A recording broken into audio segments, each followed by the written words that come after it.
So it's my pleasure to introduce Joe Tinguely, who's going to be running the next panel. So Joe is clearly a big fish in a small pond. He's an associate professor of philosophy at the University of South Dakota, where he teaches about modern philosophy, particularly philosophy and money. He's currently editing a handbook of philosophy and money, which is coming out from Palgrave next year. It sounds like it's going to be a really fantastic resource. And also, when he was a grad student and I was an undergrad, he happened to teach a course I took at the New School about Hannah Arendt, and we actually hadn't seen each other but from then until yesterday. So great to see you again, Joe. Thanks, welcome, and take it away. Sure. So my name is Joe Tinguely. I am the commentator. I'm going to immediately give myself an upgrade to moderator. And what being a moderator lets me do is read the program for you, and then I will try to make as much time and defend as much time for Q&A as possible. So what we'll just do is go through our 3 talks in order, about 20 minutes apiece, and that should leave a good half hour for discussion. So the name of the panel, for those of you who don't have the program in front of you, is Money, Hierarchy, and the Democratic State, Philosophy and Political Economy. And that alludes to the fact that the panelists are composed of 2 philosophers and economists, so putting philosophy and economics into dialogue. Our first paper will be Graham Hubbs, who's Associate Professor of Philosophy at the University. Recently promoted. Oh, you were? Professor, yeah. Oh, you're also a full professor, which I didn't have. Congratulations. I'm not officially for like another month. Okay. Yeah. Oh, Associate Professor of Philosophy at the University of Idaho. His talk will be some philosophical reflections on monetary value and democracy. Then we'll hear from our economist, Ina Eichacker, who is a assistant. Were you recently promoted? Yeah. So still an assistant professor of economics at the University of Rhode Island. Her talk will be States in the Money View. And then we'll end with Aaron James, who chair of the Department of Philosophy at the University of California, Irvine, and his talk will be Republican Money. And that will leave us then, we'll do those talks back to back to back, and that will leave us sufficient time for discussion and Q&A. So with that, Graham, the floor is yours. Thank you. And thanks for everybody for being here. Okay, great. So I'm gonna take it as my role to get the ball rolling with some, that's okay, with some toy models, some very simple examples that I hope will help us get to sort of ground level on what money is, what the relationship between democracy and money could be, and maybe equip us with some analogies for talking about these things going forward. I'm going to start, though, with a quote from James Joyce, because tomorrow is Balloons Day. Balloons Day is the day on which Ulysses is set in June 16th, 1904. So people who are aficionados of the book celebrate it every June 16th. And the quote that I want to put up for everyone to see and read is a spot where one of the protagonists, Stephen Dedalus, is thinking about a debt that he owes to someone that he's in conversation with. Joyce himself was perpetually in debt, and the theme of debt occurs in various spots over the course of Ulysses. And what Stephen thinks about, what we're seeing his internal thought processes here, is a way that he might get out of the debt. He says, wait, it's been 5 months since I owed Russell this debt, or since Russell lent me this money. My molecules all changed. I am other I now, other I got pound. So he's imagining an argument that would get him off the hook for paying the debt because he's not the same individual who was paid the debt, or who received the money in the first place. He steps back from this line of argument, but it gives us something to think about that I'll return to later when talking about the relationship between debt and money.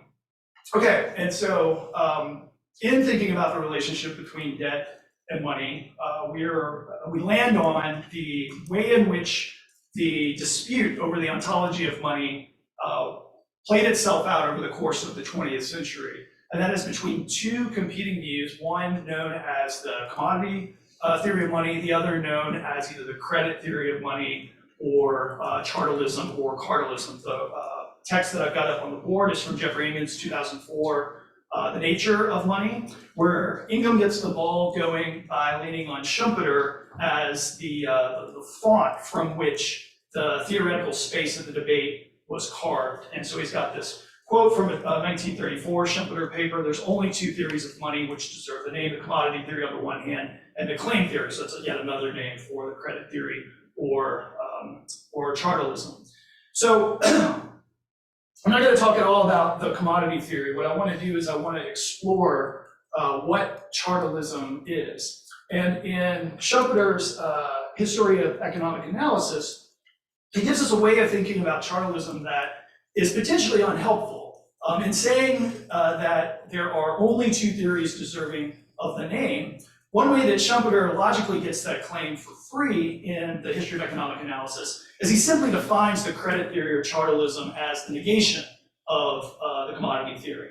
So that doesn't tell us a great deal about what is meant by this alternative heterodox view to the commodity theory, if all we learn is that it is a claim, a token, or a ticket, and that all the more that can be said about it is that it is not a commodity.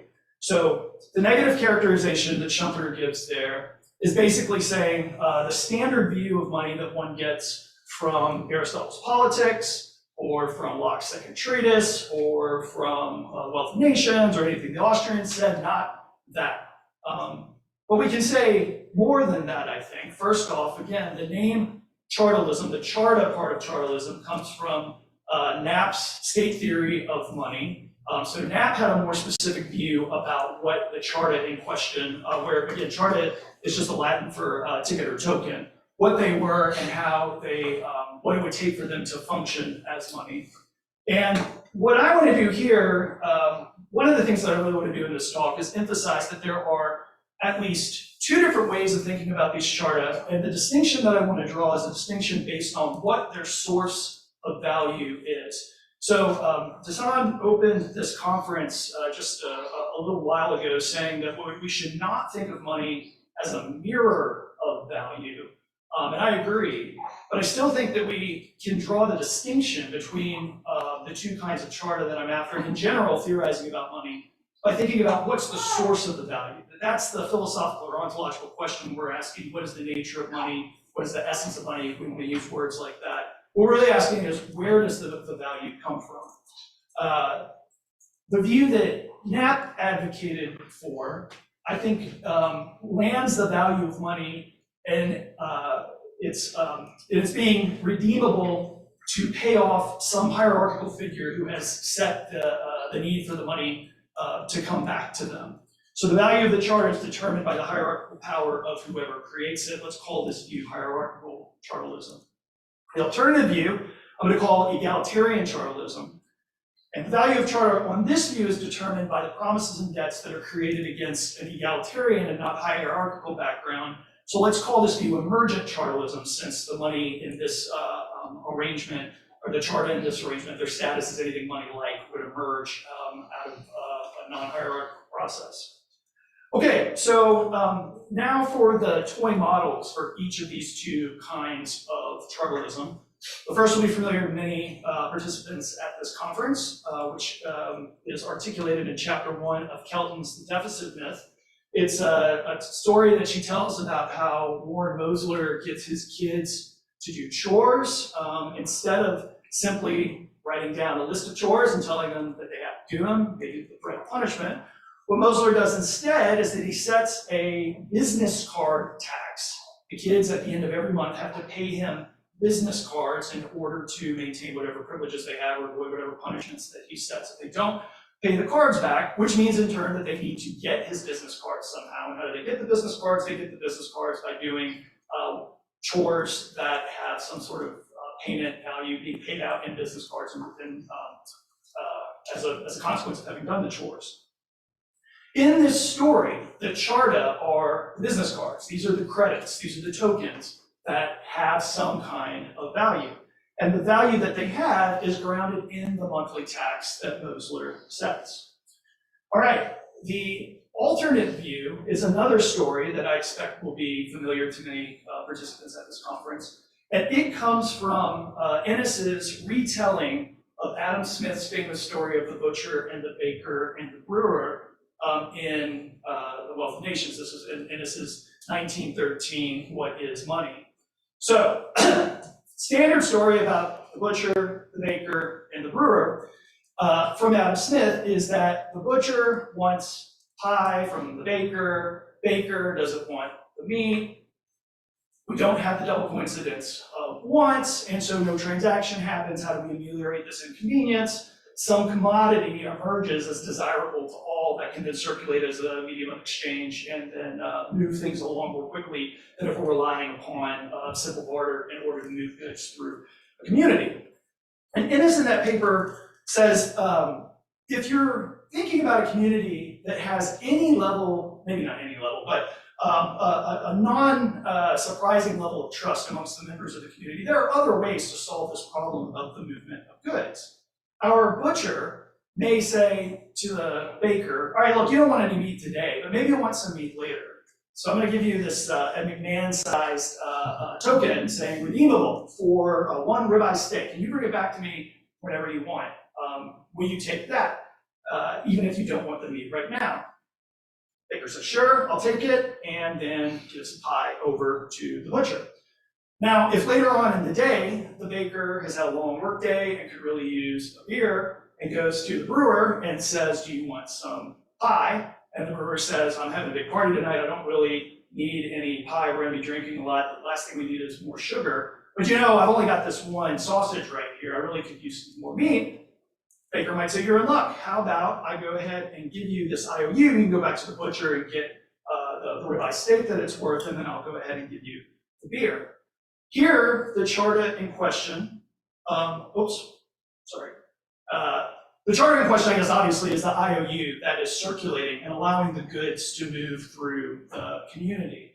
What I want to do now is compare the two different kind of charter that we've presented with the two different toy models and look at some of the ways in which they differ from one another.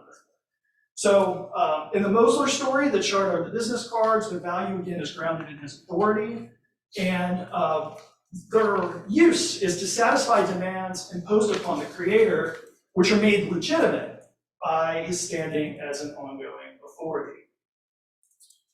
On the other hand, in the Innes story, it's the butcher's IOU. The value is grounded in the trustworthiness of the butcher, not in an authority relation. And the charter imposes a demand not on those who are subject to the authority of the creator, but on the creator himself in this story, the butcher.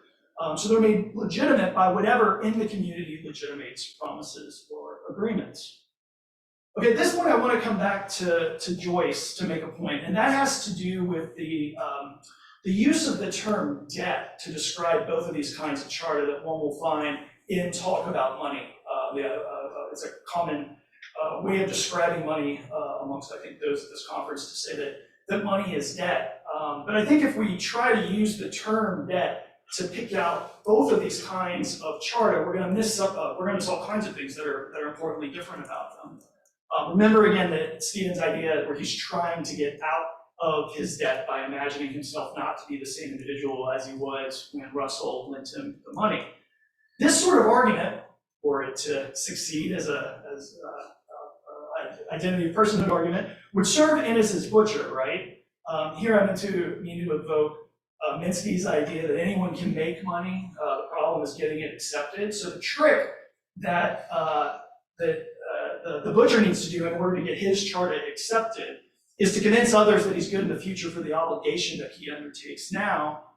The outstanding charter then gives him a reason to dissolve his identity if he can and get himself out of the debt that he owes.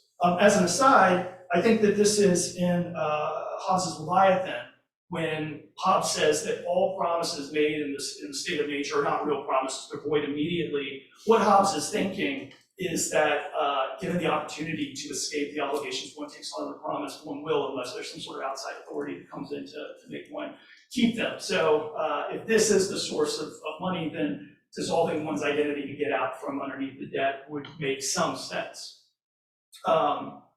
This gives the charter reasons, the charter holders reason to insist upon his identity. This argument doesn't work for Mosler, right? He's got no interest in it. His trick in getting his charter accepted doesn't have anything to do with his trustworthiness. Rather, it's that he can convince the kids that he will maintain his authority at least until the business card tax is due, and one can imagine that in a fatherly position, it won't take much effort for him to convince them that he will continue having that authority. So His outstanding charter gives him no reason to dissolve his identity. Instead, it gives him a reason to insist upon his charter holders that they recognize his identity as kids. I say this by way of saying, again, that simply calling each of these two charter debt confuses this relation about where the source of value is, where the trustworthiness comes from, where the authority comes from in the two different cases. Okay, so I can already tell that I'm running a little bit behind on time, so I do want to get past this because I think this is what I want to set up, thinking about democratizing money, thinking about what it means for money to be a democratic medium. In these toy models, what would it mean to democratize either of these charta? In the Mosler story, it would mean giving his kids a say in things like what is the tax amount and what is the chore payment, that is, which chores are they, can they get paid for and how much do they get paid for doing the chores. So it would be participation from those who are subject to an authority in a sort of bottom-up way of gaining some sort of control over that which they don't happen to have control. Finally, another thing that they might do along these lines is try to assert some sort of control over the non-taxed use of the charta. That is, they want to circulate them amongst themselves, let them determine the rules for that circulation as opposed to those who are heavy-handedly saying that they can trade them around or something like that. Democratizing the charta in the Butcher, Baker, and Brewer, the Ennis story, looks quite different. The model already assumes, as a sort of background assumption, participant equality. That point is going to end up resonating, I think, with some of the things that Aaron's going to say about republicanism and default statuses. I'm thinking about debt and having to pay his debts back. We'll let Aaron get there when he does. So then, to democratize these charta is to establish practices and institutions that maintain and reinforce background equality. So, for examples might be preventing excessive debt, preventing any members of the community from taking on excessive debt and being subject to the whims of others in the community, and also preventing monopolistic credit accumulation, which would allow those who accumulate those credits to exert some kind of power over the rest of the members of the community. Oh, I got that, Joe. 5? Okay, all right, maybe I'll go through this. All right, on that last point, the idea of maintaining a certain kind of equality in a community is a key component to allowing the charter to be democratic. I mean to invoke Jean-Jacques Rousseau and some of his ideas about the connection between equality and democracy and the social contract. The last bit of this quote is what I want to draw our attention to. As regards wealth, no citizen should be rich enough that they're able to buy another, and none so poor that he has to sell himself. If you have, Rousseau is suggesting, a society in which that last claim fails to be true, where either someone is so poor that they have to sell themselves or so rich that they can buy another, you don't have the background conditions necessary for a democracy to hold. Okay, I'm going to do that thing, which is, whoops, no, I'm not, because the clicker doesn't work now.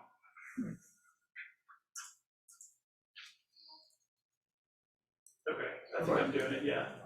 Okay. I'm going to do the annoying thing where I skip through some slides here in just a second, but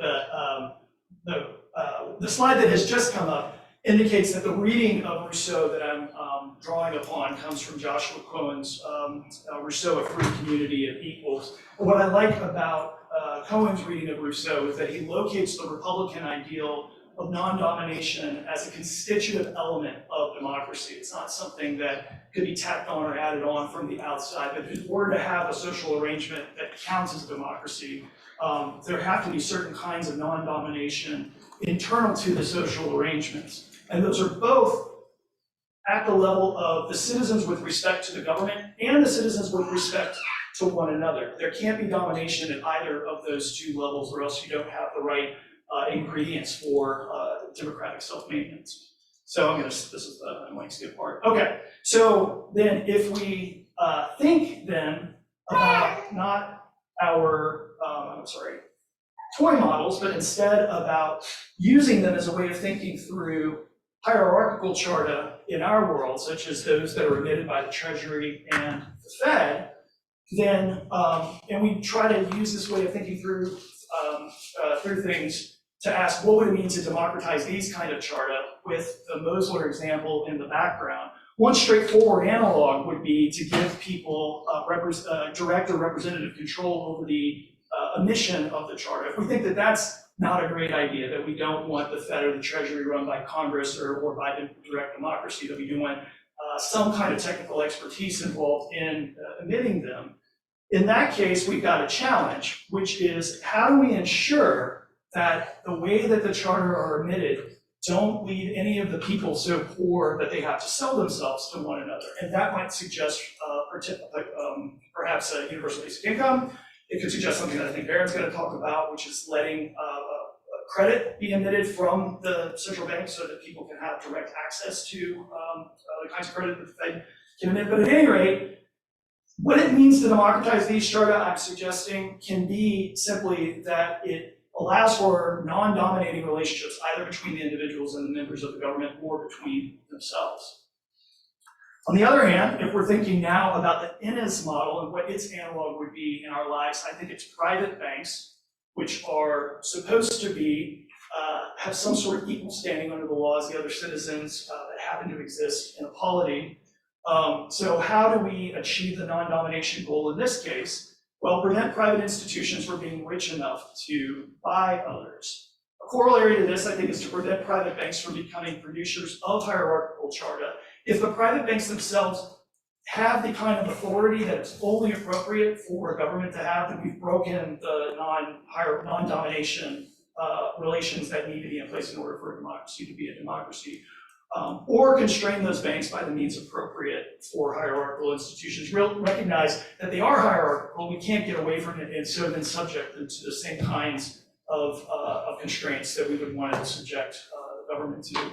I want to note that all of my discussion has been focused sort of at an intra-national or intra-state level. Nina's going to turn our attention to thinking about these issues in an international and interstate context. So there are limits to the ways that I've presented this material that Nina will push us past in her talk.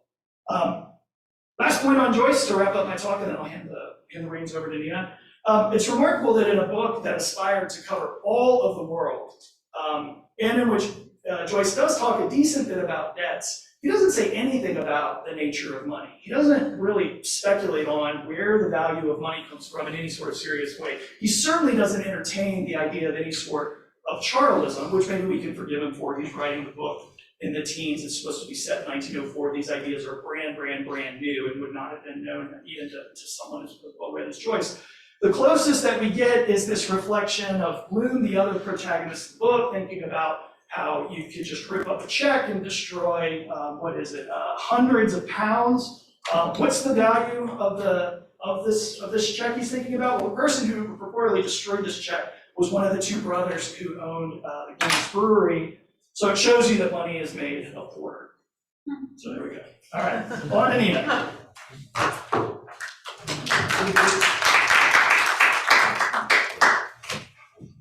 Yeah, all right. Graham already had the perfect transition between his talk and Nina's, which will interstate perspective. So we had Nina Eichacker on the states in the money movement. All right. Sorry.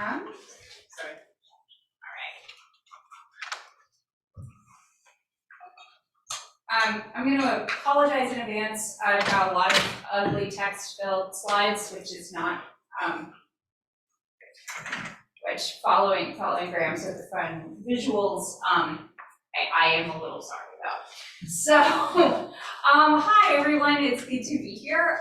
This paper that I'm presenting is trying to mesh a few things together. It's talking about the idea of the government as a spender and a borrower, as in its own way a participant in the money creation process. And the reason why this is significant is because in the US and in many places there's this emphasis that if a central bank is an independent central bank, the notion is that the central bank itself is what is responsible for putting money into circulation and taking money out. And the key notion behind central bank independence is the belief that governments should not have the power to bring money into existence or take it out of existence, that it'll be misused in different ways.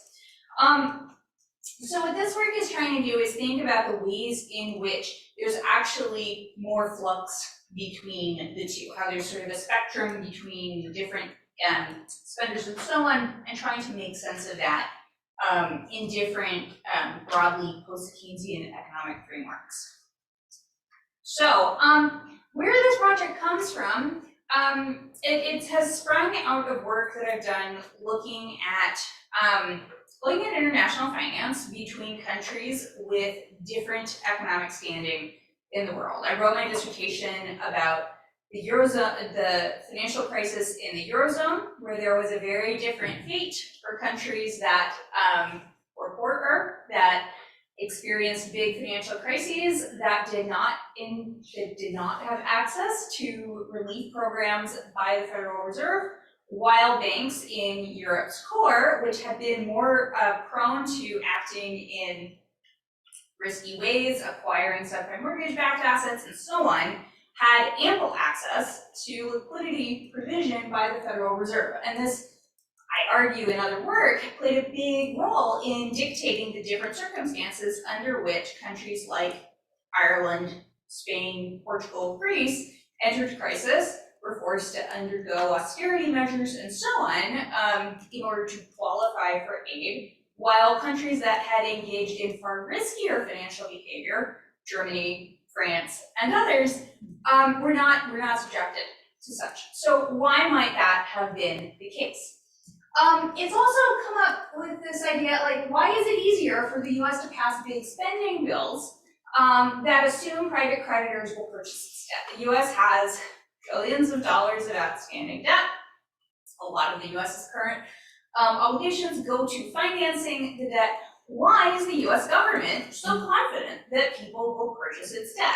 Well, lots of people want to buy US government debt. So thinking about how other actors and investors' demand for a given economy's debt can influence their spending potential, their fiscal space, is something that's been governing a lot of my research in the past few years. And then I guess the third question, this is sort of springing from the pandemic. Could just any economy unleash a bazooka of money in the event of a future crisis, like the global financial crisis of 2008 or the coronavirus pandemic of 2020? We could add, the fluctuations that arose from the failure of Silicon Valley Bank and the Fed's very, very quick willingness to say, we're reopening swap lines. Any central bank on this list of 14 economies that wants dollars just needs to give us whatever local currency denominated assets you have. We're reopening the taps effectively. I posit that it probably wouldn't work that way if the Bank of Mexico wanted to do something similar. So, the context for this is thinking about the value of government as a spender and a liquidity providing agent. We want governments to be able to spend, and governments at the same time provide these very valuable services for supporting banks and businesses and households by extension. And then finally, we also want to think about the role that central banks play in terms of enabling or potentially hindering such activity. So the paper that this is springing from has talked a lot about liquidity preference and demand for sovereign debt issued by core economies versus peripheral economies during periods of stability and crisis.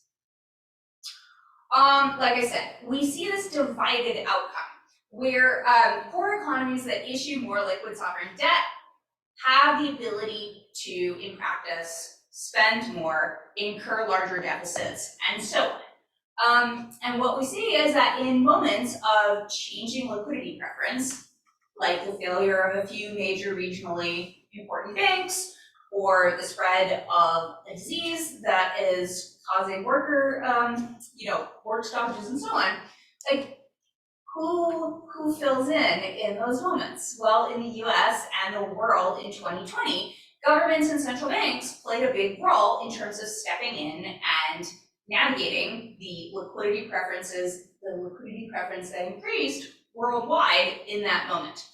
So, why do certain governments have this ability? how does that influence relative space to issue debt, and what does that imply for relative governments' abilities to, accrue deficits and so on?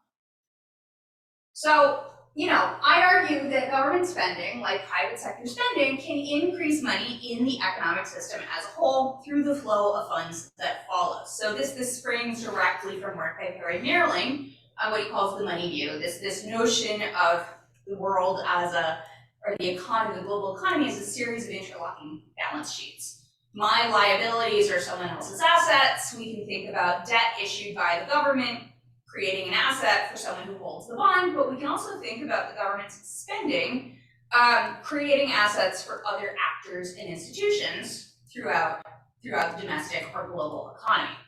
When liquidity preference changes, such as during times of crisis, peripheral and smaller economies have a much harder time issuing debt and fostering economic and monetary activity than core economies do, through both banks and central banks' behavior. We can think about local practices, we can think about local central banks, domestic central banks' reticence to engage in particular actions for fear of what will happen at the global level, for fear of what may happen in terms of local prices, for fear of what may happen to sovereign debt rates, and so on.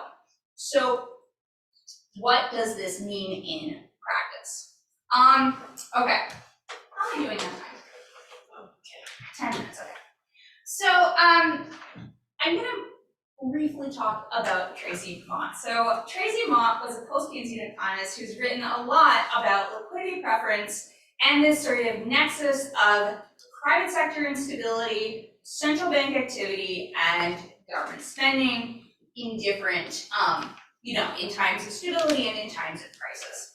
And he talked about how, he wrote a lot about how in moments of increasing risk, liquidity preference tends to increase. So holders of riskier assets have an incentive to sell them off. Banks have an incentive to engage in more conservative behavior. Banks have an incentive to call in debts or lend less or otherwise acquire safer assets. And that can put a damper on private sector spending. In those moments, Mott argued, it becomes contingent upon the government to spend more, to step in when private sector agents aren't spending. So we can think about sovereign debt in the context of all of this. If an economy is going through a recession, we tend to expect that government spending is going to increase. If deficits are rising, governments are issuing debt. That is sovereign debt. In the US, we talk about treasuries. Insert your local currency and government bond designation for that. Changes in liquidity preference that affect structural demand for different economies' sovereign debt can affect those governments' ease of spending, especially in times of crisis. So you may see certain economies engaging in implementing the brakes much sooner in a smaller economy for fear of what this may do to private creditors. We sometimes read about the notion of bond vigilantism, where private creditors who hold an economy's sovereign debt have the potential ability to shape that government's actions through their ability to sell off debt and increase the difficulty for those economies to actually pay off the debt in practice. This becomes even harder for an economy whose debt may be denominated in non-national currencies. So I just received a revise and resubmit on this paper that specifically says you need to focus more on what happens for an economy whose sovereign debt is denominated in their local currency versus not. So there's not as much in here about that as there should be. But we can think about how that would simply concentrate the risk even more for smaller, more vulnerable economies at the global level. If we think about sort of broad trends in credit markets and sovereign debt over time, there has been an increased importance of sovereign debt as collateral for liquidity operations sort of worldwide over the past few decades. We can think about the rise of repo finance in Europe, where we have a private market for sovereign debt and collateral for short-term liquidity operations. all which is to say that government debt is a relatively safe asset. So it is often used as collateral for transactions that banks might be engaging in otherwise. The more these assets move along, the greater the potential risk spreading to different actors and institutions throughout the system, if for whatever reason private investors want to sell it, or some other actor or institution wants to call in the obligation. And we can think about sovereign debt as, sovereign debt is collateral for U.S. monetary operations. It is the literal textbook example of how U.S. monetary policy works. The FOMC decides to purchase U.S. government bonds in order to put more money into circulation, and that is how the Fed increases the money supply, or vice versa, if it's been hiking rates as it's been doing over the past year. And we can also just think about recent episodes, like during the pandemic, where the Federal Reserve introduced credit facilities that basically allowed any central bank around the world or any treasury around the world to use stores of US treasuries as collateral for dollars if those economies needed it, for whatever reason.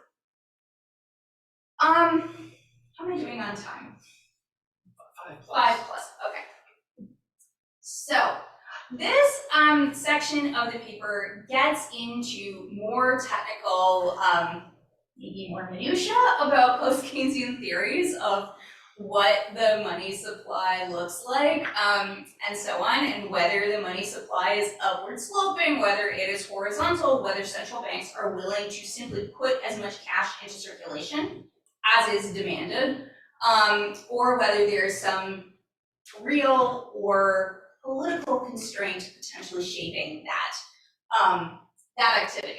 So, if you delve into the debates and arguments among post-Keynesian economists, you can find furious back and forth between different economists talking about whether, what the money supply curve looks like, all of which is to say that in a given moment, the central bank is probably willing to put as much cash into circulation as banks are willing, as banks want, but at a future point, they may increase the price. They may make it harder to borrow reserves, and so on. So what this is getting at is the idea that central banks pay attention to circumstances. Central banks make decisions about which banks and other borrowers may be more or less creditworthy in their own way.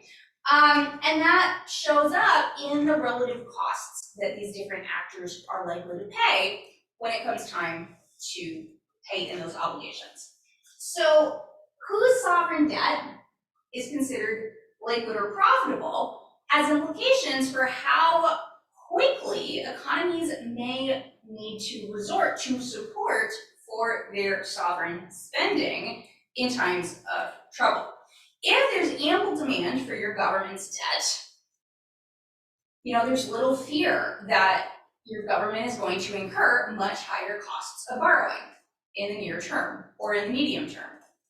If your economy is in a more tenuous position where you are more sensitive to global creditor opinions, suddenly you the person in charge of spending, have to make the decision about whether your economy can bear the potential of higher costs, whether it is better for the government to step in to bail out banks, whether your domestic central bank can take on that obligation, or whether there needs to be some targeted force. And all of this is likely to be occurring alongside decisions about how to prioritize welfare spending, or how to prioritize labor needs, and so on in your economy. Because if it hits the fan, and your economy runs into a serious sovereign debt crisis of some sort, and your economy ultimately needs support from the IMF or the World Bank, you are likely to be required to implement austerity measures and other economic restructuring ends, and so on.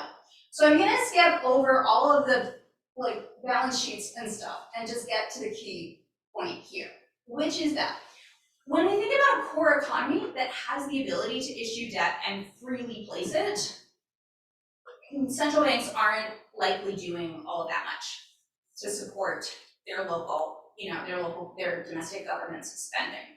The question becomes, for an economy that may find itself at risk of sovereign debt crisis, what can central banks do to foster that? What we've seen is that the Federal Reserve is amply willing to provide liquidity support for central banks in major economies. There's like 14 of them. I list them in the paper, and I can maybe recall them by memory, but I'm not going to try it right now.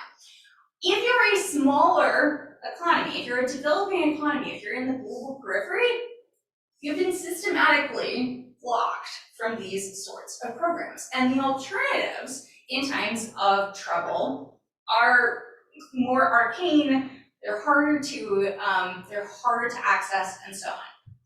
So I think that there's this imperative for core economies to think more about what can be done for smaller economies, because the Federal Reserve has shown on at least 3 occasions now, with shorter and shorter time periods between, that it is willing in times of crisis to step up and provide ample liquidity so that governments can keep spending. What can be done in the future is how to extend that reach and so on, and also how to balance that with concerns about inflation. But that's probably the topic of another paper. So anyway, I'm sure I went over. You're right on. Okay, great. Trains run on time and on this panel. All right, last talk, and then we'll open up the Q&A, is Aaron James, who's going to discuss Republican money. All right, hi you guys. So I'm a political philosopher, and in this talk I just want to suggest 3 ways in which money and financial systems are open to intrinsic moral assessment. I don't have any slides, sorry. Intrinsic non-instrumental moral assessment, whether in domestic or international cases. Okay, so kind of covering both of the subject matters that have been discussed. And so what I'm resisting here is I think a tendency to think about money and finance in purely instrumental terms, evaluate purely instrumental terms. It's common in neoclassical economics, for example, but also common in political philosophy. The thought is, financial money and finance has certain goals. It could be the general welfare, it could be efficiency, it could be augmenting the wealth of nations. You could be a political philosopher and say, no, there's requirements of equity and justice there, there's distribution matters, etc. But that's just another sort of end goal that you're trying to promote instrumentally via financial systems. And you just evaluate financial systems on either of these views, just on whether it gets you the goal or not over time.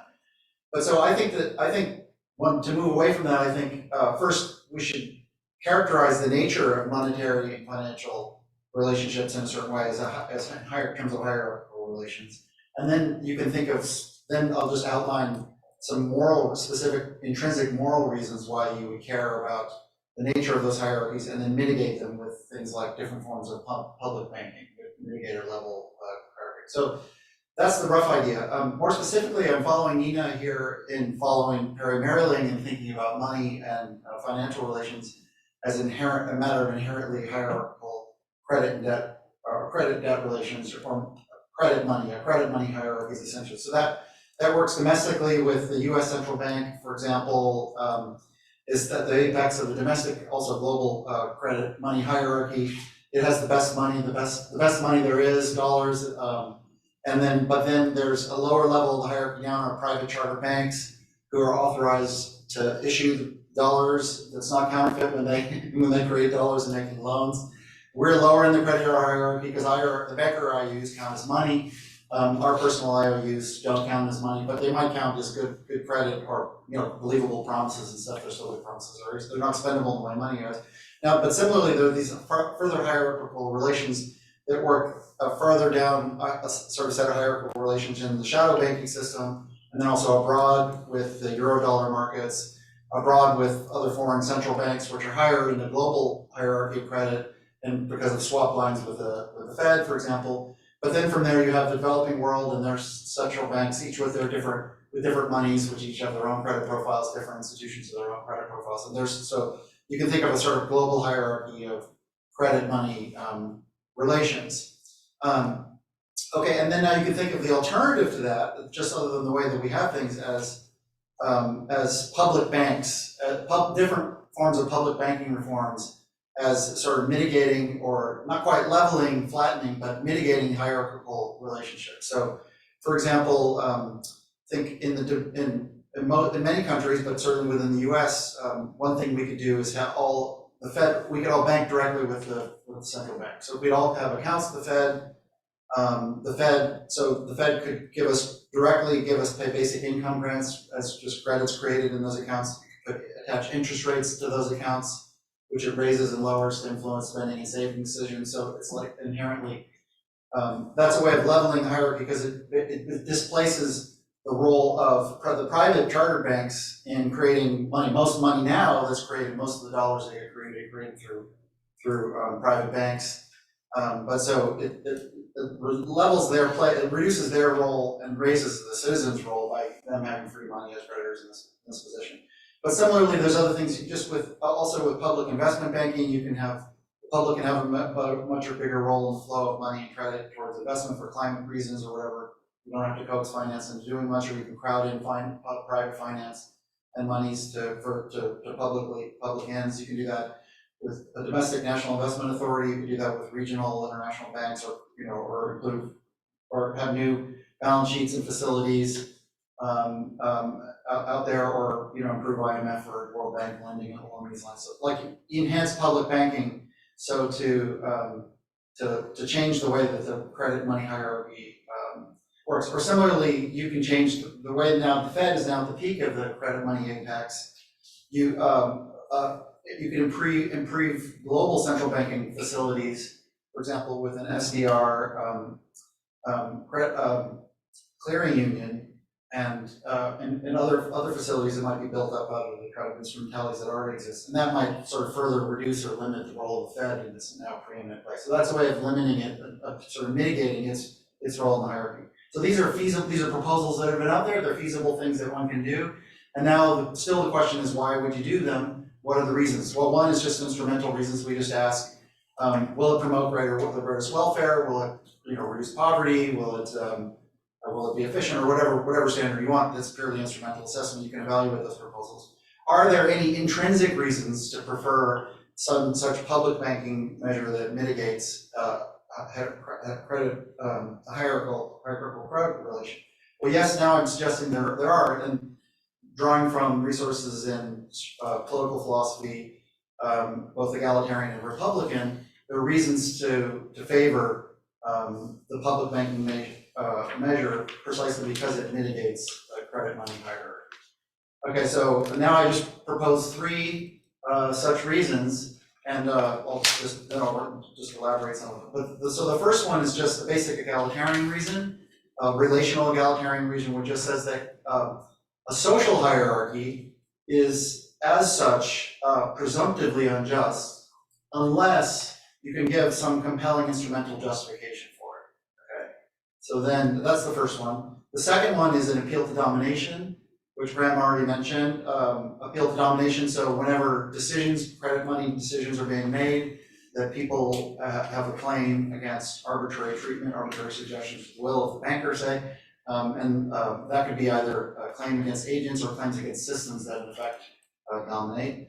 So that would be a further kind of reason. That's an expressly Republican reason, as it's often understood by Philip Pettit, for example, and others as well, focus more on structural domination.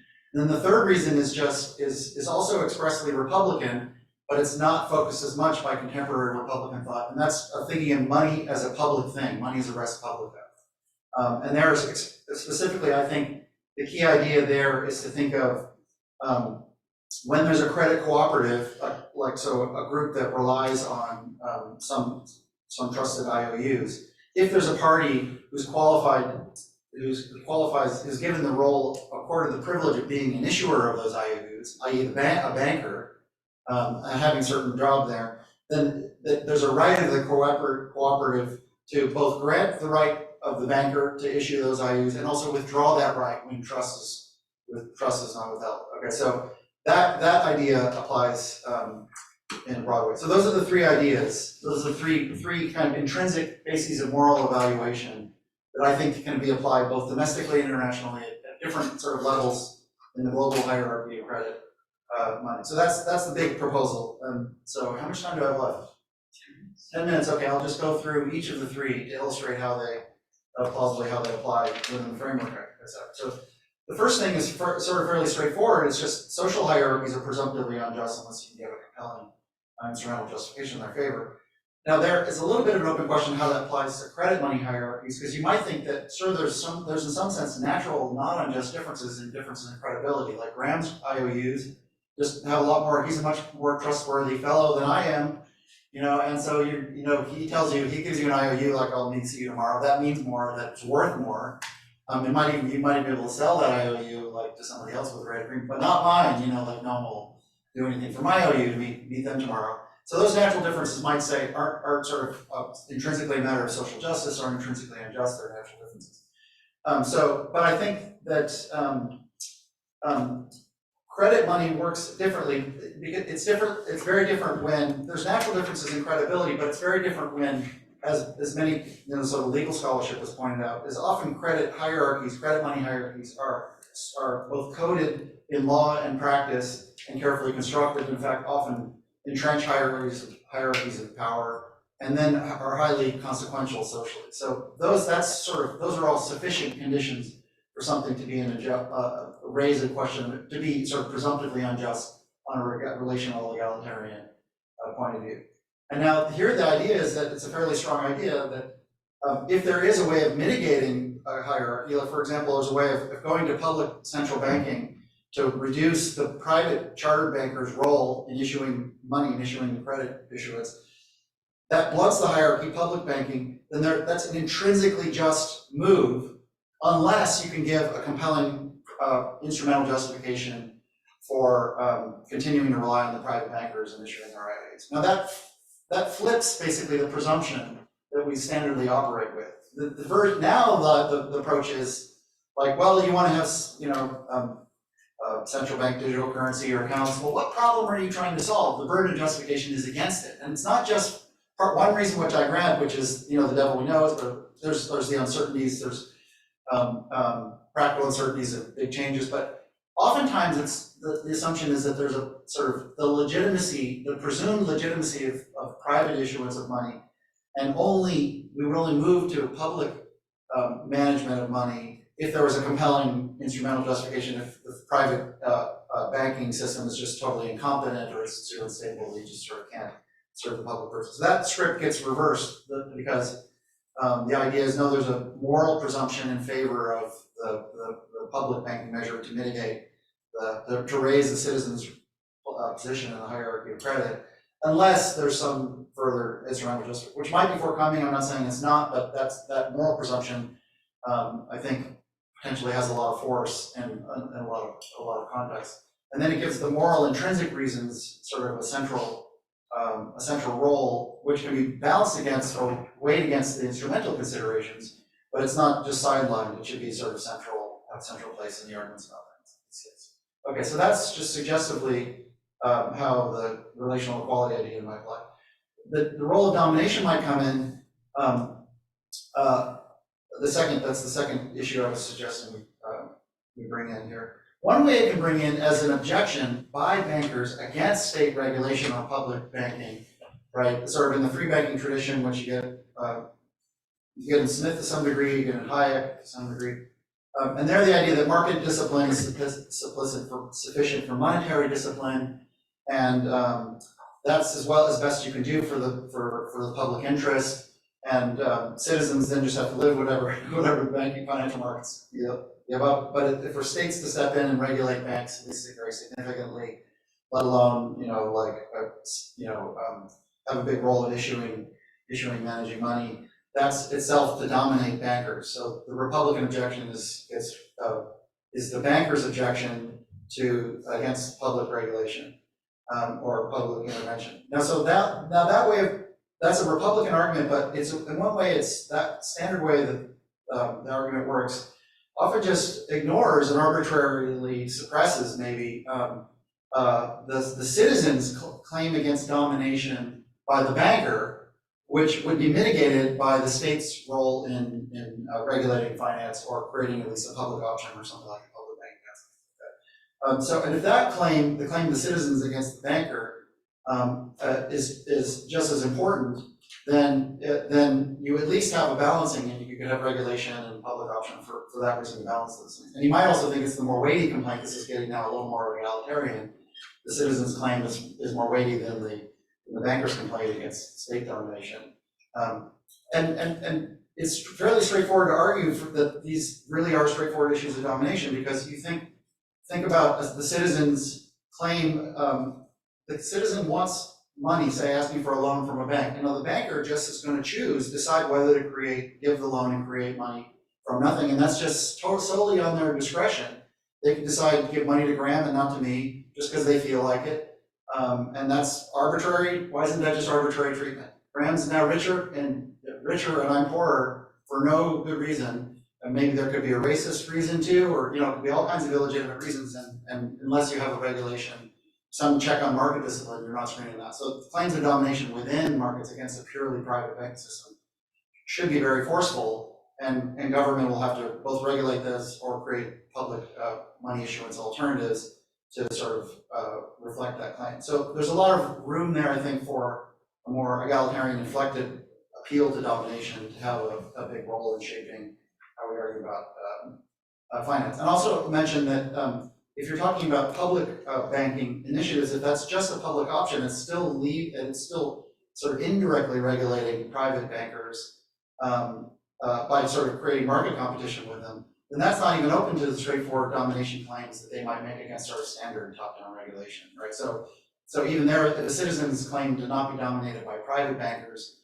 If that requires measures like public banking, and then there's not a strong claim on the banker part just against like more competition, more market competition, then that's a further strong kind of argument. Okay, the third thing, how many minutes do I have left? We've got time for you. Couple minutes, okay. The last thing is to, maybe the most important, say for last, Bill here, is that Republican thought has been focused on domination. And there's the agent style version, and then there's structural versions, there's debated literature about that, but they haven't focused on the idea of what it is for something to be a thing of the public, and why we should think of money as a thing of the public. Now, one way you can think about this is like, well, look, already monies like dollars are state issued. They're issued by states on behalf of their publics, the full faith and credit of the public. In that sense, in whatever sense that they legitimately do that on behalf of the public, it's the public money and the public's instrument, the central bank reflects that. I think that's all fine, but it doesn't get to the deepest idea. I think there's a further idea there, which is that even when a state like the U.S. issues a dollar in the name of the full faith and credit of the society, it's not just the government, it's not just the power of the government to tax and get that money to have currency. It's also the fact that people will willingly use the money and rely on it in the sort of social state credit nexus. That's part of the legitimacy of the state itself. So there's a kind of buy-in that has to happen from the bottom up, I think, for a state issuance of money to be legitimate in the first place. And then going a little bit further than that, I think it's still principle. So for those reasons, it's one way you can think about the finance franchise, as Hackett and Amarova call it, is well, the state issues the sovereigns the money on behalf of the public, and now it can give special privileges to private bankers to a charter to issue dollars. They can farm out that responsibility sort of for credit checking purposes or whatever. But if it can accord that privilege, you can also revoke the privilege. Okay, so that's the sense in which money is a public thing. If the public's interests aren't served by private money issuance, the way they're doing it can either regulate or it can just revoke the charter. So that's now standard legal practice. But there's a deeper sense in which that idea isn't just a legal reality, but it has an underpinning in any credit cooperative. And so this is going back to what Graham mentioned with Innis's, the credit cooperative he imagines when he's criticizing Adam Smith's a view about how commerce works. Commerce can run on informal credit cooperatives with just IOU circulating and stuff. They don't need gold and silver. He says, now imagine in that cooperative that for convenience, you know, the butcher, baker, candlestick maker, or whatever, they have their IO circulating, but they decide, look, this will be easier if one of us, the cobbler, for example, just stops doing shoes and they collect our IOUs and they do the bookkeeping centralized way. And the cobbler might even issue IOUs in their own name for the centralized. They're doing the business of banking. That's a full-time job. We want someone to do that job. So the cooperative, this small community or whatever, could, as it were, grant this privilege and accept and rely on her. Let's make her the cobbler's, the cobbler banker, her IOUs as their money. But they could do that for purposes of convenience, investment, all the standard sort of instrumental reasons for having money for having banking. But the idea is that the cooperative, if they thought, wait a minute, she's both getting too rich, but she's not trustworthy, she's not keeping her promises, she's like, she's creating systemic risks, things like that. If they had any reason to so her business only works because the cooperative trusts her and relies on her IOU. That's the basis of it being having a promise of redemption in their own exchanges. But they can just as well decide by whatever collective instrumentality they have, a meeting at the bar or whatever, just decide, forget her, go back to cobbling, go back to shoes, forget money, you're done. They just bar her, right? They have every right to do that. They granted her the privilege, they can withhold it. They can run her out of town or whatever, I don't know how cruel to be or whatever, depends on what era of history we're doing, I guess. But they can at least get her out of the business. They have every right to do that. Because after all, she's monetizing their full faith and credit, and so they have the right to withhold it. So that's the idea, that's a sort of a primitive model of what it is for money to be a public thing. And then one way to think about sovereign issuance and the finance franchise is it's just exercising that right of exclusion from the franchise, to inclusion to the franchise for special privileges and exclusion from the franchise on behalf of the public. Okay, so anyway, let me just stop there, yeah. Well, why don't we try a freewheeling discussion, a Q&A, and if that doesn't work, we'll come up with a plan B. And by the way, here's the threat. Plan B is me asking a barrage of questions, so it's not an idle threat. You want to go first? I don't need to. Actually, I might open with a question, if it's okay. It's for Graham. And I apologize, it's less a question than a challenge. I apologize, but I'm gonna admit that. I'm not gonna pretend it's a question when really it's a challenge. I'm just gonna say it outright. So I actually think there's a third credit theory of money that's neither it's not chartalism at all. It's neither a Mosler version nor an Innis version. And it's Chris Dassan's version, the constitutional view, which I think it was distinct. And I want to say why and why I think it maybe muddies up your taxonomy a little bit. What annoys me about hypotheticals and thought experiments with money is because they ignore actual history, which has so many rich examples of monetary innovation. And I think one thing that's really great about the constitutional view is that it's not about issuance of money so much as it's about the unit.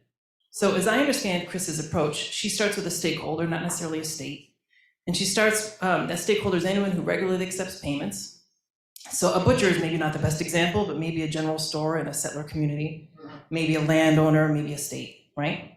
And when that stakeholder denominates the unit that payments to it will be made in, so payments will be rated according to my unit, it can be anything. That's when you have a money, because you've created a unit. Now exchange can happen with that measure, right? So it's really about, and real history is filled with examples of this. The one that I study in Canadian monetary history is the British North American colonies after the American Revolution were not allowed to issue their own money. They had to have their accounts in sterling, but they passed these acts called currency acts where they monetized foreign coin.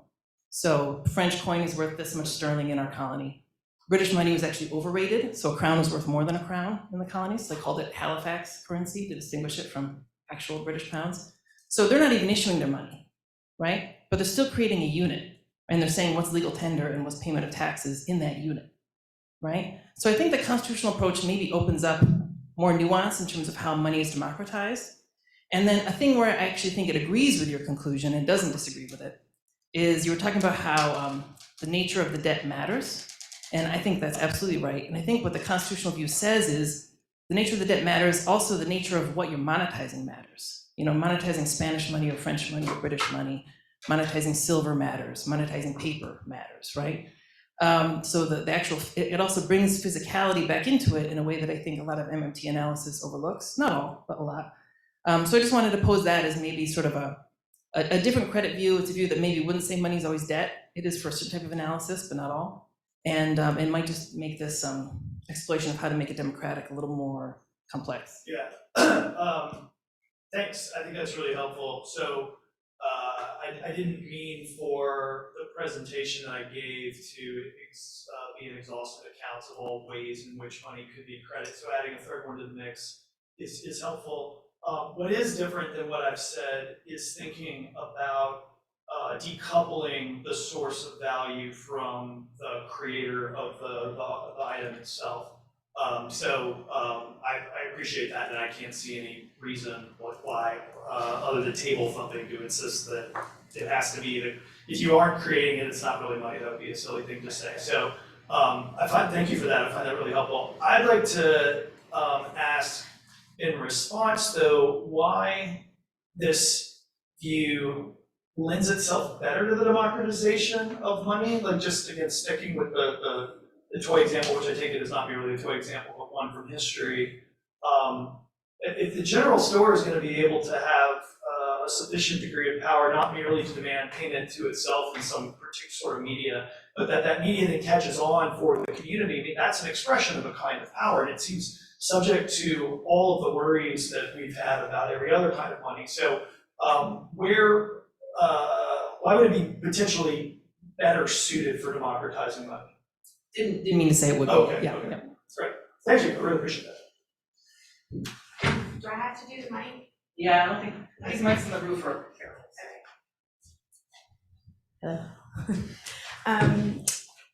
Okay, so I have a question also for Graham, and then I also have a question and a just tiny comment for Aaron. I'll start with Graham. My question is, I was totally with you, following all the way through, and then when we got to the question of, okay, how do we democratize these two things? It seemed to me like when you democratize them, they almost become the same, right? So because the hierarchical authority is then the group of equals, right? And so I wonder how that complicates the picture, particularly then when you start thinking about it in practice. If you don't discount the idea of sort of challenging central bank independence, right, more thoroughly, so we give people or their representatives more power over the issue of the charter, Yeah. and that we have the emergent view, it seems to me like you could get to a point where the distinction kind of collapses, because it's not actually so much about the money itself, but about the authority and where the authority lies. And so actually when you mentioned Hobbes is when I had that first thought, because I'm thinking the people as sovereign. So that's my question for you. And then for Aaron, my question is, well, first is just a small teeny comment, which was about your second point and domination. And you started talking about claims about domination, and then how it's like a perfect example of arbitrary power, this idea of a banker deciding who credit goes to. And my first thought was the Trump OCC and the ESG debate, right? About how they brought a discrimination suit against these banks that had decided not to invest in oil companies and things. And they're saying this is completely, you have to use quantitative predetermined methods to determine who gets credit, and this is arbitrary discrimination. So I don't know, it might be an interesting example. But my question was about the first point, about the egalitarian point. And I followed your reasoning, and I think that's exactly right, flipping the script and everything. But I wonder why the answer that you're gonna get from people who support the current approach isn't just, well, efficiency, and in particular, the Kaldor-Hicks approach of Pareto efficiency, where, you know, step one, we use private banking to just maximize the pie, make the pie as big as possible, et cetera. And then step two is we're really about egalitarian stuff in almost like a lexicographic sort of Rawlsian kind of argument, right? That everyone is actually going to be better off, or at least potentially better off, if politics plays out in the way that it should. And why isn't that sort of the answer that you're going to get? I mean, I don't buy it, but I'm just wondering what you think. Yeah, so I think it would be, one way to potentially democratize charter that start off hierarchical is to make them more like emergent charter. So I think that I think that it would be a way to democratize. If the distinction collapsed, then fine. I mean, there's no need for it to be held on to. I was trying to, in invoking things like maybe a universal basic income or citizens having direct access. That's some of the things that came up in other ways. Imagining possibilities for greater democratization if you think that simply eliminating domination itself can count towards steps of democratization that wouldn't result in the total collapse of the distinction. So that's where I was going with it, but yeah, if another way to do it would just be to destroy the hierarchy entirely. Go ahead. Yeah, thanks so much for the interesting example. Yeah, I guess part of my thought is that, well, political philosophers and moral philosophers, have a certain role, right? And it's not necessarily to authoritatively settle the empirical disputes with any authority. And so to that so I have sort of views or hunches about these things empirically and the lack of quality of some of the empirical justifications of relying on private banking to the degree we do. But I don't have, I don't feel like there's my distinctive contribution as a moral political philosopher to do that. But one thing I think we can do as moral political philosophers is to clarify the normative assumptions and clarify the role of burdens of justification, and then in a way that has real force and sets up the standard that empirical arguments have to meet in order to be successful. And on that ground, I think, so in other words, I could lose if somebody could grant everything, yes, I accept the profound burden of justification in favor of public banking against private one, but on balance, we should go with private finance. And in some cases, maybe I accept that actually in certain kinds of untrustworthy states or undeveloped, or, there's maybe special cases, like I wouldn't disagree with that. For the most part, I don't. But you could lose the argument in the end on empirical grounds, as you say, but it has to show a lot more than I think is now assumed. And if I can move the needle on sort of what's required for successful empirical instrumental justification, then I would consider that a pretty good success. I think right now it's both a mix of like hand wavy empirical justifications, and then there's a lot of normative presumption. So I think that the normative presumption that I'm challenging actually does a lot of work in entrenching people's, partly because people I just argue about these things who have different views, they just kind of confuse the empirical and normative presupposition. So it's like, well, once we tease apart those things, the empirical stuff looks a lot less credible when it's, for a lot of people, it's just riding on certain presumptive legitimacy of financial. Can I ask one quick follow-up on that? I totally take your point about philosophy. I think there are quite a few people in like the econ world that would say, oh yeah, no, we just accept that burden, but we have proved it using this particular approach of efficiency. But then to the empirical point, there's no empirical way to prove that because it's a counterfactual. Yeah. And so then you're just stuck. And I don't know what to do with that. Yeah, I think that's a fair point. It's clarifying deeper institutional choices, and then they have never been ruled out on empirical grounds. It's just things haven't been done, or so yeah. Hi, I'm a little new to this literature, so bear with me, but I do have a question for all three people. So very little knowledge, very ambitious span of questions. Just for Nina, I enjoyed the paper. I learned a lot from it. I was wondering, following up on what the reviewer said about the difference between countries that denominate in their own currency or have debt in their own currency, and whether it makes a difference. I mean, it seems like your argument is very strong when they don't, but I'm wondering when they do. Aaron, I had a similar reaction about non-domination and bankers, because it seems like my picture of a banker is not, I'm sure they do some things that are arbitrary, but it seems like they do have a lot of incentives and an incredible amount of regulation. I mean, it may not be effective enough, but bank supervision is the most invasive form of regulation that the United States has. And it's not the case, of course, that you can just decide not to give a loan because of the person's race. So you might make the argument that it's not done well enough and this may be more effective, but that's almost an empirical kind of argument that you're making rather than one about transforming social relations. But the more foundational question I have is, some of your other work, at least the stuff with Hockett, the basic idea, I think, is that you have socialized money, but private production. And in that way, your argument isn't so radical, in some ways. But it seems like if you accept this picture of non-domination, you have to go with Gorovitch and a lot of other people, and you have to, because if the banker is arbitrary, so much else in private, in the private economy is arbitrary as well. And so it seems like the natural consequence of saying that the banker is arbitrary is not only that you have to, in some sense, socialize money, but you have to socialize production as well.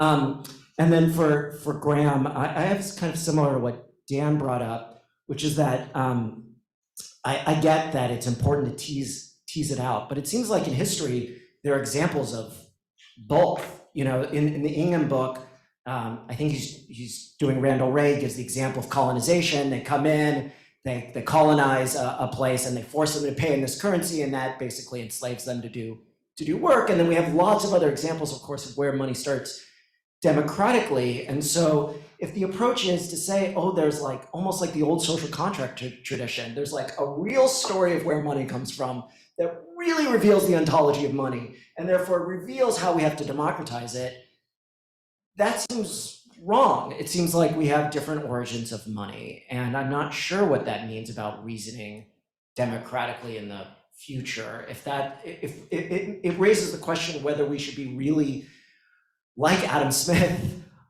reasoning about how money should be organized based upon one particular origin story when there are so many. Okay, so just to clarify, so is your question like what? So let's think about like the U.S. The U.S. issues treasury debt, and a lot of economies also have debt denominated in dollars. So that that would seem to dialectically empower the US's currency in its own way. If every economy, if many economies need access to dollars, that further entrenches the sort of global power of the dollar, which makes it easier for the US government to fund its own debt, if we agree that we can use those terms, through the sale of treasury bonds. So in that sense, the paper goes into a contrasting, like one of the scenarios that the paper actually walks through is, imagine that there is some type of, there's global insecurity for some reason. How does that work out for an economy like the US that issues debt that is highly desirable in times of crisis? Well, lots of people around the world want to hold dollars, want to hold US government debt. There's a there's a rush to purchase US government debt, and if we look at interest rates on sovereign debt, for many Western economies, those rates went like way down to zero. If you want to contrast that with a story about like the Eurozone, where you have economies that are all using the euro, which is not a domestic currency, it's issued by the ECB, it becomes more complicated. And if we look at what the ECB did during the pandemic, in contrast with the Eurozone crisis, the ECB very, very early in the pandemic created a sovereign debt backstop facility, where it basically it expanded upon a program that it had sort of introduced in fits and starts in the latter years of the Eurozone crisis, where the ECB basically committed all national central banks within the Eurozone to purchasing sovereign debt issued by member states. And it didn't require that economies within the Eurozone commit to austerity measures in order to qualify for this, which is what had been a feature of the various sovereign debt relief measures that Draghi had introduced in like 2013, 2014. And in that moment where the ECB committed to this, again, you see this like plowing down of sovereign debt rates. So, German rates were below zero in real terms, but Greek rates were zero.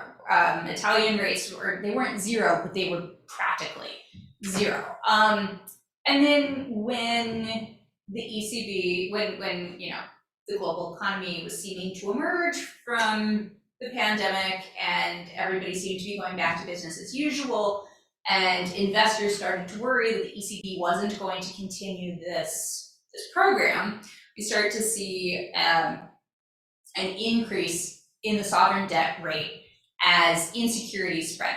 And what's really interesting to me watching what's happened with the ECB and the Eurozone since 2021 is that the ECB seems committed to finding a solution to dealing with intra-Eurozone spreads in returns on sovereign debt and committing to creating some measure, even in the midst of current economic conditions, to try to ensure that bond rates for Greek debt do not differ as much from bond rates on German debt, for example.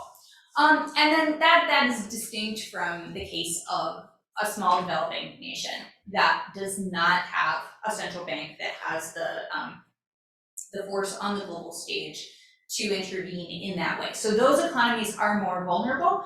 An economy like a Eurozone economy is very dependent on what the ECB commits to doing one way or the other. If the ECB is supportive of the measure, it creates space for those governments to issue debt, though it is officially designated in, not a national currency. They're not in charge of the currency that their debt is denominated in at that point. So it's a really interesting question, and I definitely want to keep thinking about it. Cool, yeah, thanks a lot for your question, Amy. I think our current developing system is pretty far along in banning blatantly arbitrary decisions in credit issuance. So, I think, it wasn't that long ago, the post-war era, which racist banking was fine, and encouraged by federal law and stuff like that. But I take it that that's not an immediate problem. It does get at the sort of fundamental issue of domination. Just because any credit decision, essentially, any money creation decision is always a question of allocation in the first instance. So money's being credited, credit's extended to one person and not to another. And that brings in both the creative and distributive, so that brings in the moral issues. So I bring the examples to anchor the moral issue, potentially arbitrary treatment, and then some of the normative stakes. So that brings that. But as I think we're pretty far along, at least within the chartered banking system, at regulating certain forms of discrimination. On other issues like various stability issues, then regulate, even if there's legal mandates for the regulation, it's not done very effectively. Stepping outside the so-called shadow banking system, which is defined in a lot of ways, but it's financial entities operating with money substitutes, and they are operating farther down. It's not as good as money, but it's still these credit money instruments, and those aren't pretty well unregulated in many cases, right? And especially on stability questions. That seems for similar kinds of reasons. So this is something I didn't mention, but there I think the shift is appropriate away from sort of agent domination, that is focusing on a particular agent, sort of discriminating, or the basis for a particular person making a decision, to the way that sort of forms of domination that can be structural in character. That is to say that a person sort of navigating life, going through the system, a monetary system, given the opportunities available, the credit extensions they can get or not get, depending on their position in the hierarchy of credit, they can be sort of systematically excluded and all kinds of, they can, and really unfree, less free in sort of the Republican sense, denied independence in a certain sense. And that has a systemic character. I mean, it's very clear in bank-run situations, like, you know, I think I have money, but what I really have is a private banker's IOUs, and if I have more money than the federal deposit guarantee, you know, and then that banker goes under, now I don't have any, there's no bank, there's no claim, my IOU is worth nothing, you know. So if that's the, and if the system is fragile enough such that even if I have that private banker IOU, but I could easily be denied it, there's a sense in which my freedom isn't secure, or freedom isn't covered. So I focus more on structural domination for that cases, because that's more apt for the case of finance, I think, in developing the idea. But I think the agent domination cases help anchor the relevance of the notion, and then you can generalize from there to some more structural domination cases. What the boundary of that is like is a kind of question of what you regulate and what you don't. Should you, you know, if you socialize finance much more but keep private, mostly production mostly private, that's what, you know, there you could give different instrumental arguments about how that's likely to work. You know, so that's a bigger question about the likely consequences of different forms of regime. But finance is especially for systemic reasons, is finance and money are especially the usual kind of empirical arguments for private, you know, enterprise don't work nearly as well there. So it's a fairly different terrain. Thanks for the question. I'm going to take it as an opportunity, or I'm going to take I'll make my response, address the question of what's the role of history in ontological theorizing at all about social kinds. And I think that we can start by saying how not to use history in such theorizing, of which Menger's Origin of Money book is a fine example, where he creates a story about where money comes from that is predicated upon certain assumptions about what the ontological question is being asked at all, what's going to count as an adequate answer, and then when that answer is given, how it shapes everything about the view, both theoretically and applied, that goes forward. Menger looks at a disk, he says, and says, how could this thing have value to allow me to buy stuff in stores? So it's a question of possibility of a certain kind of value, and then tells a make-believe story in order to answer the question of that possibility. How does history come in as a response to that kind of project? I think history can have a number of roles in theorizing, and it can have a number of roles in ontological theorizing. I find that one of its most important is genealogical and critical, which is to say, you have limited the way that you're thinking about this by the ideologically driven history that you tell. If you actually do the real history, you'll take your blinders off as to the realms of possibility of where it comes from, what it is, and how it can be used. I don't commit myself to the idea that getting the right history, as if there were one right history, would then be deterministic about what it is and what to do. Where we sit in intellectual history is about getting rid of bad ideas that have gotten too deeply entrenched. This will just be our last question. We have Right, time for one more. it's really just a comment, not a question, but as a historian, I have to jump in here and say, yes, indeed, this is exactly what history is for. History is for remembering all the other things that could have happened, right? Because history is simply contingent, and that money happens to have been created in one particular way doesn't mean that it has to be created in that way. And thinking about and being familiar with all the different thinking about alternative possibilities is one way to open up the possibility of doing something different. Any final thoughts from our panelists? I really enjoyed it. Yeah, thanks everybody. How about a round of applause for everybody?